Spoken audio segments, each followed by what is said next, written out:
Palutungin ng dilis? Paano ba yan? Panoorin nyo to mga katakam.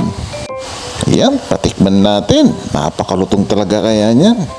Magkape ka muna bro, mukhang may sumabit. Isa lang kagad ang dilis sa kawali na walang mantika. Wow! Mga 4 minutes lang yan. After 4 minutes, isunod mo na yung mantika. Yung konting dami lang mga katakam ha. Yung sakto lang ba? Na madaling mapainit din yung mantika. Wow! 2 to 3 minutes lang ipiprito yan. Sakto na yan, luto na yan, napakalutong na yan. Ayos, maganda na kayo ng paborito niyong sausawan. At kainan na naman. Sana may natutunan kayo sa munting video na to. Maraming salamat sa panonood, mga katakam.